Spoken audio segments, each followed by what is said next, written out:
मेरे प्यारे दोस्तों, प्लीज सब्सक्राइब।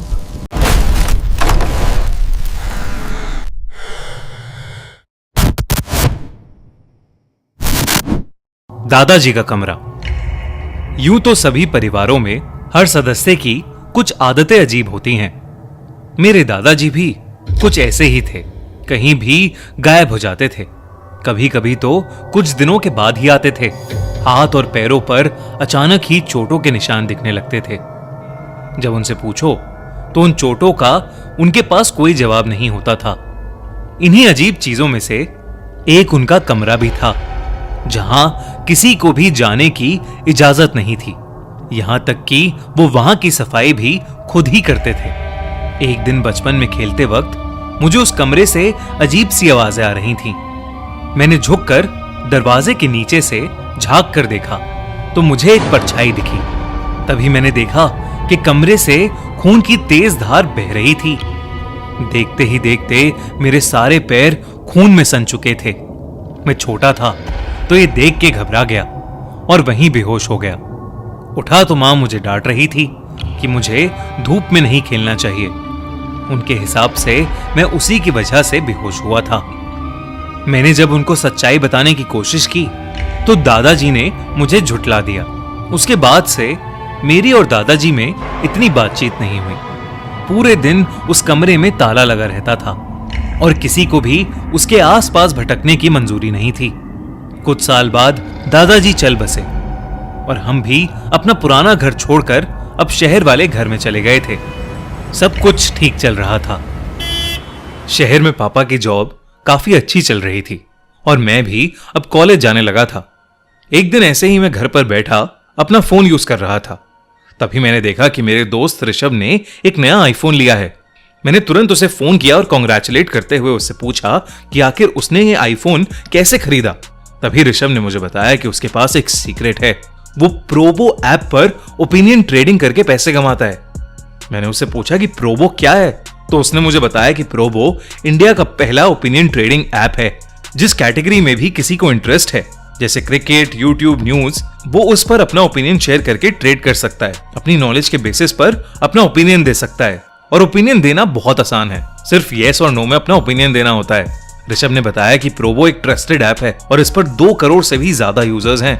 इनफैक्ट उसने आईपीएल के ही मैच में एक ओपिनियन दिया और उसी में अपना नया आईफोन जीता। उसने मुझसे भी कहा कि आईपीएल के टाइम पर मैं भी सिंपल क्वेश्चंस जैसे क्या राजस्थान की टीम मुंबई को हरा पाएगी, ऐसे सवालों का जवाब देकर मैं भी लाखों रुपए के साथ साथ मर्सिडीज, महिंद्रा थार, आईफोन जैसे प्राइजेस प्रोबो पर जीत सकता हूँ। प्रोबो ऐप पर किसी भी यूपीआई के थ्रू इजीली अनलिमिटेड डिपॉजिट्स और अनलिमिटेड विड्रॉल्स भी कर सकते हैं। मैं ऋषभ की बात सुनकर काफी एक्साइटेड हो गया था और मैंने जल्दी से प्रोबो ऐप डाउनलोड कर ली। तभी मोबाइल पर पापा का कॉल आ गया।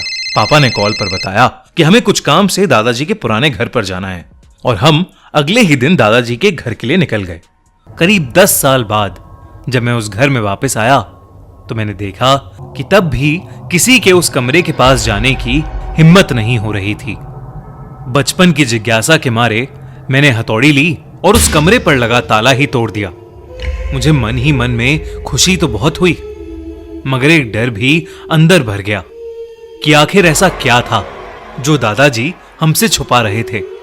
अंदर घुसते ही मुझे कई सारी अलमारियां दिखीं, जिनमें अलग अलग अजीब सी चीजें रखी हुई थीं। कई सारे कलश, कई लाल कपड़ों में बंधे ताले, चीनी मिट्टी के बर्तन और न जाने क्या क्या। कमरे के बीचों बीच दीवार पर एक बड़ी सी तस्वीर लगी थी। वो तस्वीर एक घर की थी जो नदी के किनारे बसा था। इतनी खूबसूरत तस्वीर को बंद कमरे में नहीं होना चाहिए था, तो मैं उस तस्वीर को वहां से उतार कर बाहर हॉल में ले आया और कमरे को खुला रहने दिया। लेकिन उस रात जब मैं सोया तो मेरी नींद एक बड़ी सी नदी के बीचों बीच खुली। मैं वहां कैसे पहुंचा ये सोचने का समय ही नहीं था, क्योंकि पानी का बहाव इतना था कि मैं अचानक से डूब रहा था। जैसे तैसे बच बचा के मैं किनारे तक आया तो हैरत ये हुई कि वहां वही घर था जो दादाजी के कमरे वाली तस्वीर में था। ये देखकर मानो मेरे पैरों तले जमीन ही खिसक गई, मगर दिल तब दहला जब मैंने थोड़ा दूर देखने की कोशिश की। वो घर बिल्कुल मेरे पुराने घर जैसा ही था, जिसके हॉल में मैं अभी कुछ देर पहले सो रहा था। ये सब बस एक बुरे सपने के जैसा लग रहा था, जिसे तोड़ने के लिए मैं अपने घर की तरफ भागा, हांफते हुए। जब मैं उस घर के नजदीक पहुंचा तो एक गहरी सांस भरते हुए मैंने आंखें बंद कर लीं, इस उम्मीद में कि शायद यह भयानक सपना खत्म हो जाएगा। लेकिन तभी किसी भारी चीज से मुझ पर किसी ने हमला कर दिया। मैं जमीन पर गिर गया। जब मेरी आंख खुली तो मैं घर के अंदर था। मैंने चारों ओर देखा तो कई सारे लैंप्स, झूमर दिखाई दिए, जो जंग खाए कई सालों से बंद पड़े थे। ग्राउंड फ्लोर पर कोई और कमरा नहीं था, बस सामने की ओर सीढ़ियां, चारों ओर बस धूल और मकड़ी के जाले, जैसे कई सालों से किसी ने वहां पर पांव भी ना रखा हो। मैंने सीढ़ियों की तरफ चलना शुरू किया तो धीरे से लाल सुर्ख खून सीढ़ियों से नीचे बहता हुआ आ रहा था। कब वो खून मेरे पैरों के पास आ पहुंचा, मुझे समझ ही नहीं आया। मेरा दिमाग और शरीर मानो जम से गए। मेरे दिमाग में बचपन का वही समय घूमने लगा जब दादाजी के बंद कमरे से खून बह रहा था। मुझे कुछ नहीं सूझा और मैं सीढ़ियों से ऊपर भाग गया। खून ठीक सामने वाले कमरे से निकल रहा था, वही दादाजी वाला बंद कमरा। जब मैंने नीचे से उसे देखा तो मुझे फिर से एक परछाई दिखी, जैसे बचपन में दिखी थी। उस कमरे से अब भी अजीब सी आवाजें आ रही थीं, लेकिन इस बार उस कमरे के दरवाजे पर कोई ताला नहीं था। मैंने जब वो कमरा खोला तो मेरे रोंगटे खड़े हो गए। मेरे सामने एक बूढ़ा आदमी बैठा था, जिसकी पीठ मेरी तरफ थी और वो उस तस्वीर को ही देख रहा था। वो मुझसे बोला, मैंने तुम्हें यहां आने से मना किया था ना। वो आवाज सुनकर मैं डर गया। वो मेरे दादाजी की ही आवाज थी। डर के मारे मेरी चीख निकल गई और मेरी चीख सुनते ही उस आदमी ने अपनी गर्दन पूरी उल्टी घुमा ली। वो आदमी कोई और नहीं बल्कि मेरे दादाजी ही थे। वो बहुत ही ज्यादा भयानक लग रहे थे। उनके चेहरे की खाल लटक रही थी और उनके मुंह की हड्डियां दिख रही थीं। उन्हें देखते ही मैं कांपने लगा और मुझे फिट्स पड़ने लगे। कुछ ही पलों में मैं बेहोश हो गया। आंख खुली तो मैं अपने घर में वापस आ चुका था। मेरे घर वाले अब भी चैन से सो रहे थे।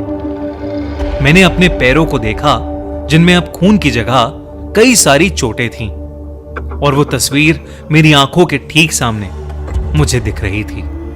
मैंने सुबह होते ही उस तस्वीर को अंदर रखा और दादाजी के कमरे को बंद कर दिया। जब मैंने अपने माँ पापा को पूरा किस्सा बताया तो पहले तो उन्होंने मुझे कमरा खोलने के लिए बहुत डांटा।